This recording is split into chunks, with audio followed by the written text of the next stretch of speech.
Don't go picking up snakes. Be scared of snakes. Treat them with respect. But there will be people in the world who aren't scared to pick up snakes because they've been through the process to overcome their fear. And there are people in this world who are just, snakes are lovely, let's just pick them up. They've been through a process, doing it scared, and then identifying what it is I'm scared of, and they're just to practice faith.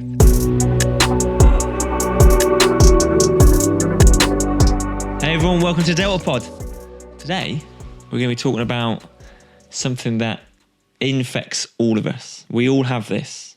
We all need to overcome it. And today we're talking about fear. And more specifically, something that I think is the antidote to fear. The relationship between fear and faith. And I suppose that would be the hypothesis that if we have fear in something, it means we lack faith in something. And so by analysing that thing we have fear around, and we can identify what it is we're lacking faith in, we can start to reduce our fear and our need for courage. And I'm going to propose a bit of a kind of a flow all the way through to the point where we might have something called unconscious faith. We just are not scared of something because we've done something so many times. This is a subject matter which I've wrestled with quite a bit throughout my life, but I suppose throughout all of our lives, that fear is almost an ever-present thing. Caveman ancestors or cave people ancestors, fear is a good thing, right? It stops you getting eaten by a saber-toothed tiger. It enables survival, right? So fear is a natural thing. But once again, in the world we live in, we are very comfortable, right? We don't necessarily have to have such fear around everything. And because life is so comfortable, fear gives way to anxiety. Fear and anxiety could potentially be interchangeable. The nature of faith and understanding it and what it is can help us move forward and perhaps hopefully be a little bit less anxious, have a little bit less fear, and at least understand what's going on a little bit more, right? I'm not going to say it completely remove things, but it was going to help us understand what's going on, bring some order to our messy minds. I really dealt with this a lot when I was a teenager. I did a lot of rock climbing from like 14 to 17 to the point where I did it at school. It's part of like almost my school curriculum. Every Wednesday we'd go and climb all day and then like 2 or 3 evenings a week I'd be out bouldering. The nature of climbing is this very raw relationship between fear and being a good climber. When you look at it, if you're a good climber and you're the Alex Honnold of the world and you're climbing thousands of meters or thousands of feet without ropes, yes, you experience fear, but you've done it so many times that you have faith in your ability. Right? You've constantly pushed the boundary of where that faith might be ending. You can almost expanding that comfort zone. Right? You've done it so many times. You're so comfortable just climbing at heights without ropes that there is no fear, right? You don't need courage, actually. So therefore, you're very relaxed. You can perform better as a result.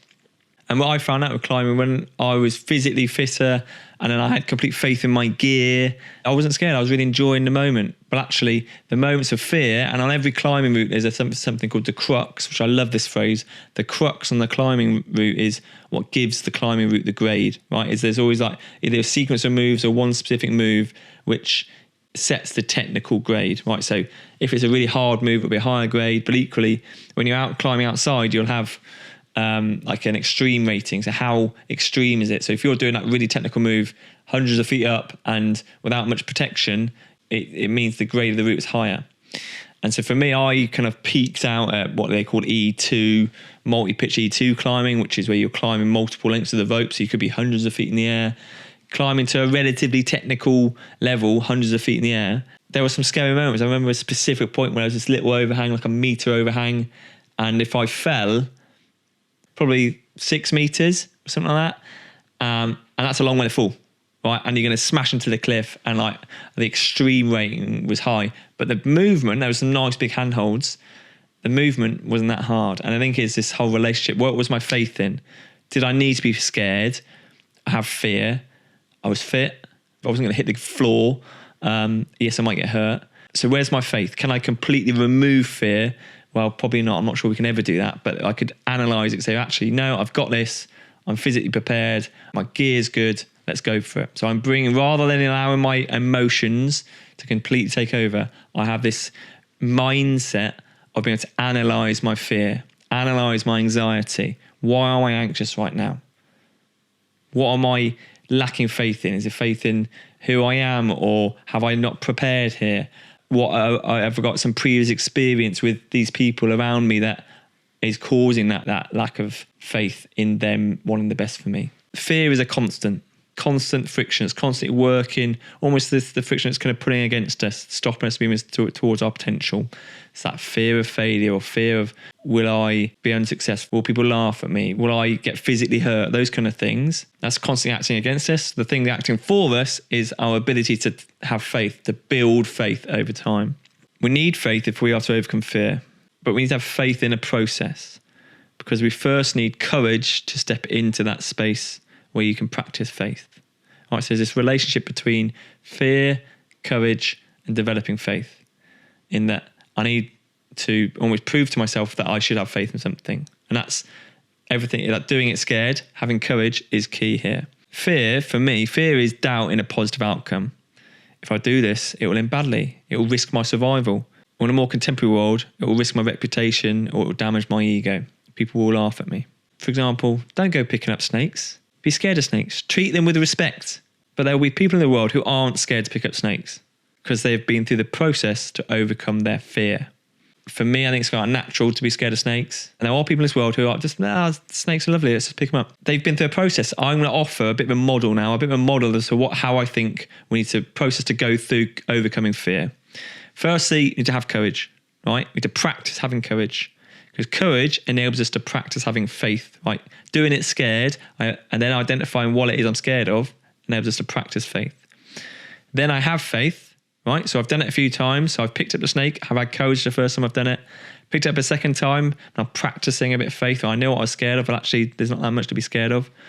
Now I have faith, right? It's not that I'm no longer scared, but actually I'm focused on my faith. I'm confident in my abilities. I'm confident in the situation. I think really a great place to get to, and this is perhaps starts to move like flow state kind of theories and stuff like that, is we get into this place of unconscious faith, right? We are Alex Hanold, who can go and climb thousands of feet without ropes up a really hard climbing route. Complete faith in our ability to the point we don't even think about it. We're going for it. We're naturally flowing through the activity without feeling fear. So courage, you need courage to try to move into a space where skills and experience allow me to develop and practice faith. And we need to continue practicing our faith and courage in the face of fear, right? For climbing, the example I'm using here, I'm practicing my belief or my faith in my gear, but also having courage in the face of the extreme rating, being at height and those kind of perhaps more unnatural things when you first start doing them. The activity becoming familiar as a result of faith. We've done it a few times, we're building courage, we're practicing our faith, and then actually it becomes more familiar, right? I'm used to picking up the snake, or I'm used to climbing at height, to the point where I'm a lot more comfortable now. I'm not anxious the night before and I can't sleep. Actually, it's just a natural part of activity. So there's this whole thing about persistently and consistently doing something actually reduces our fear.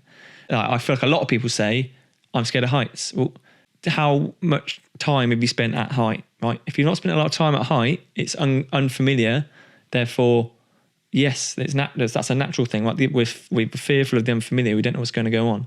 Whereas actually, if you spend a bit of time doing that, spend a bit of time with having to use courage, having to employ faith, we're going to start to become a lot more comfortable, right? To the point where actually I have faith in these things. And that faith moves to the point where I'm now comfortable and actually I'm fine at heights. Courage is key, right? Courage is what you're going to get you going. And I spoke previously about discipline leading to desire, leading to devotion. I think courage is in here, right? We need the courage to move through the point of exposure. The point of exposure being the key point, the 1 second where am I going or am I not going? Am I stepping out? Am I making the move? Am I doing the climb? Am I moving into that space where I'm a bit uncomfortable, I'm a bit scared of that space? Moving into that point of exposure, that's where courage and discipline are required. Let's kind of work it through. So let's say I'm anxious about a big presentation at work.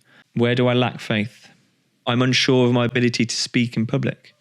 I'm unsure of my knowledge on the subject matter. I don't think I know it perhaps as well as I need to know it. We can kind of do some analysis, and by analysis, we ask ourselves, so what? Right, I'm scared of this, so what? We can just start to look at the kind of factors that are affecting that fear or creating that fear. In that example, how can I go and practice my presentation? How can I go and get better at the subject matter knowledge? And the more I do that, the more I'm going to be able to reduce my anxiety or my fear around doing that presentation.